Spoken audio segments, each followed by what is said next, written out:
24 दिसंबर 1999 शाम के 4:30 बज रहे थे। नेपाल के त्रिभुवन इंटरनेशनल एयरपोर्ट से एक इंडियन एयरलाइंस की फ्लाइट IC814 दिल्ली के लिए टेक ऑफ करती है। फ्लाइट में क्रू मेंबर्स को मिलाकर लगभग 180 लोग सफर कर रहे थे, जिसमें फ्लाइंग कमांडर कैप्टन देवी शरण, पायलट राजेंद्र कुमार और फ्लाइट इंजीनियर अनिल जागिया भी शामिल थे।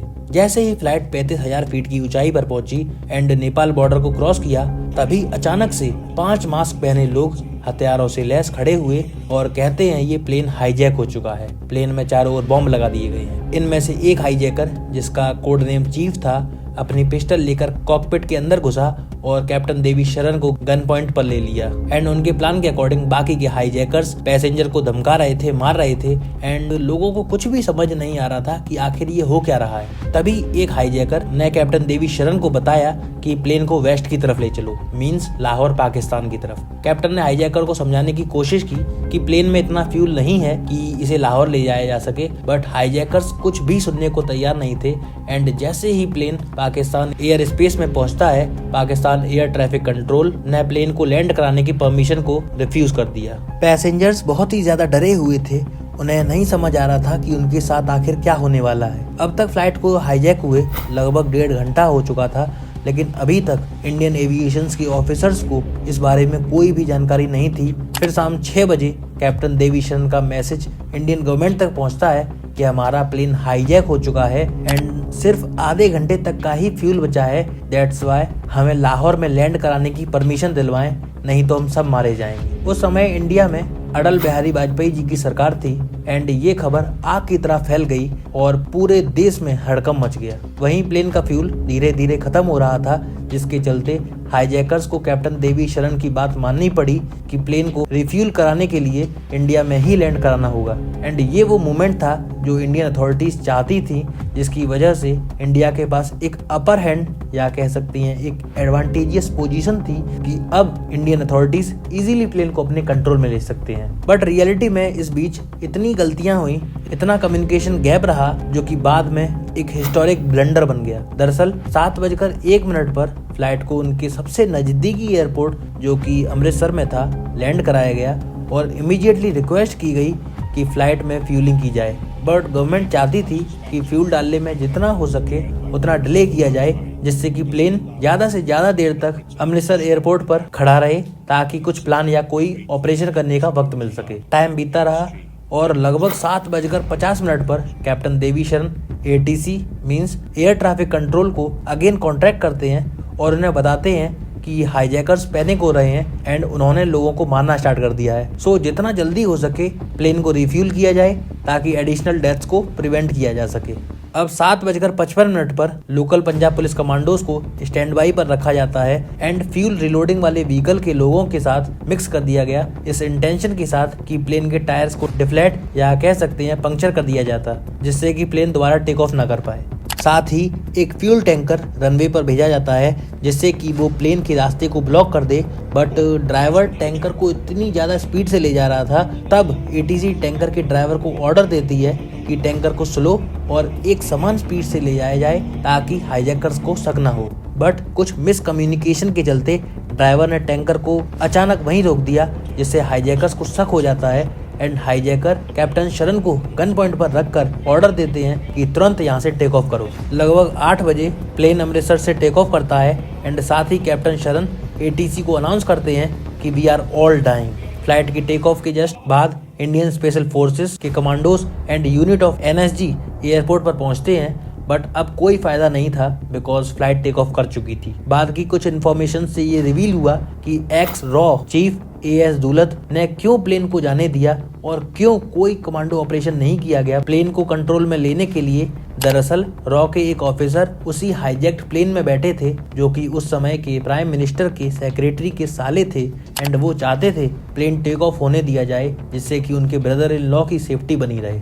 अब अमृतसर से लाहौर लगभग 50 किलोमीटर के आसपास था एंड फ्लाइट को अगेन लाहौर की ओर ले जाया जाने लगा एंड दोबारा फ्लाइट को लैंड कराने की परमिशन मांगी गई, but Pakistani air traffic control ने परमिशन डिनाई कर दी। साथ ही एयरपोर्ट रनवे की सभी लाइट्स को बंद कर दिया, जिससे कि फ्लाइट लैंड ना कर पाए। अब क्योंकि अमृतसर में प्लेन रिफ्यूल नहीं हो पाया था, flight just out of fuel होने वाली थी, तब कैप्टन शरण क्रैश लैंडिंग कराने के लिए ट्राई करते हैं बिना लाइट्स और नेविगेशन के। बट जैसे ही फ्लाइट लैंड होने वाली होती है तब पता लगता है कि ये रनवे नहीं हाईवे है। इसे देखते हुए पाकिस्तानी एटीसी ने रनवे की लाइट्स को ऑन कर दिया एंड फ्लाइट को लाहौर में लैंड कराने की परमिशन दे दी। फ्लाइट के लैंड होते ही इंडियन अथॉरिटीज को इन्फो मिलती है कि प्लेन लाहौर में लैंड हो चुका है and immediately Indian high commission in Pakistan request करते हैं पाकिस्तानी अथॉरिटीज से कि प्लेन को यहाँ से टेक ऑफ ना होने दिया जाए।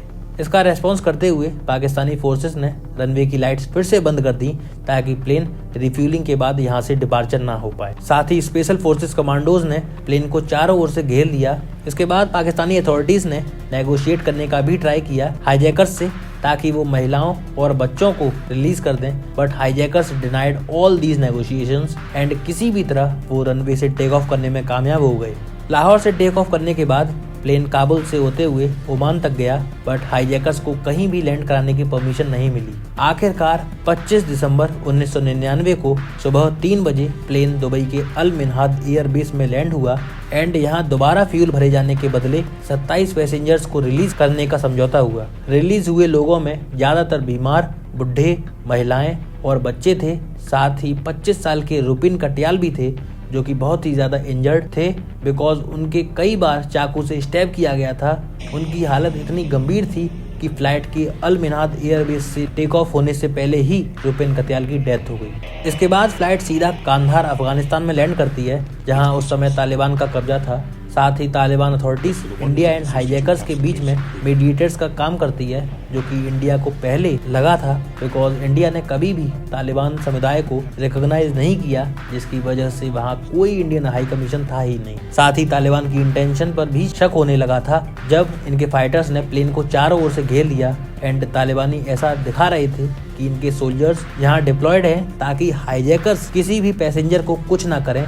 बट कुछ एनालिस्ट बताते हैं कि इन फाइटर्स को इसलिए डिप्लॉय किया गया था ताकि इंडियन मिलिट्री इन हाईजैकर्स के अगेंस्ट में कोई ऑपरेशन ना कर पाए। उस समय आईबी के चीफ अजीत डोवाल क्लेम करते हैं कि हाईजैकर्स को आईएसआई से एक्टिव सपोर्ट मिल रहा था, जिसकी वजह से जितना भी प्रेशर इंडियन ऑफिशियल्स के द्वारा डाला जाता वो आईएसआई के सपोर्ट के चलते रिमूव हो रहा था। अब 27 दिसंबर 1999 इंडियन गवर्नमेंट एक नेगोशिएशन के लिए एक टीम बनाकर कांधार भेजती है जिसे विवेक कज्जू हेड कर रहे थे। बट इनिशियली तालिबान के ऑफिशियल्स इंडियन स्पेशल फोर्सेस को किसी भी तरह के ऑपरेशन के लिए रिफ्यूज कर देते हैं। इसके बाद नेगोशिएशन स्टार्ट होता है जिसमें हाईजैकर्स की डिमांड्स लाइक उनके 36 आतंकवादियों को जो कि देश के अलग अलग जेलों में बंद थे रिलीज किया जाए, साथ ही एक टेररिस्ट सज्जद अफगानी की बॉडी को हैंडओवर किया जाए एंड लास्ट जो कि बहुत ही ज्यादा अनरियलिस्टिक था, $200 मिलियन की मांग की गई जिसे अगर हम इंडियन रुपीस में कन्वर्ट करें तो लगभग 1600 करोड़ बनता है। जिसके बाद इस पर नेगोशिएशन होता रहा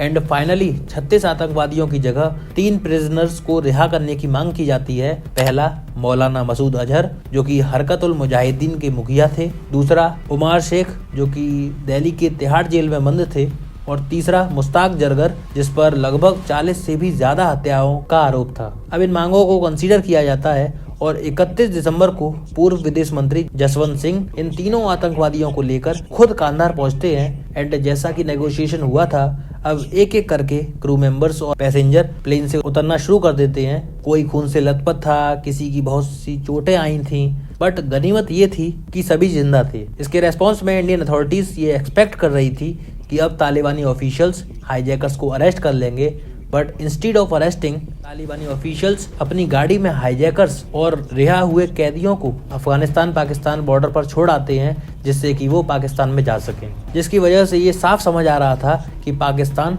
डायरेक्टली इस हाईजैकिंग से मिला हुआ था। एंड अगर देखा जाए तो आज भी इस इंसिडेंट को BJP government under Atal Bihari Vajpayee as a failure देखा जाता है। एंड आईबी के उस समय चीफ अजीत डोवाल कहते हैं कि इंडिया के पास एक मजबूत नेगोशिएटिंग हैंड रहता अगर फ्लाइट को इंडियन टेरिटरी से टेक ऑफ ना करने दिया होता। साथ ही एक बहुत बड़ा कम्युनिकेशन गैप भी रहा बिकॉज काफी इंपॉर्टेंट लोगों को ये इंसिडेंट शुरुआती घंटों में न्यूज चैनल्स के थ्रू पता लगा जो कि उनके इंटरनल सोर्सेज से पता लगना चाहिए था। पूरे 6-7 दिन लगे इस इंसिडेंट को अपने फेवर में लाने के लिए, बट इसको इंडिया ने एक सबक की तरह लिया और तब से लेकर आज तक कोई भी इंडियन प्लेन हाईजैकिंग नहीं हुई। सो ये थी आज की वीडियो। कमेंट सेक्शन में इस इंसिडेंट से रिलेटेड अपने व्यू शेयर करना और इस वीडियो को रेट करना। तब तक के लिए धन्यवाद।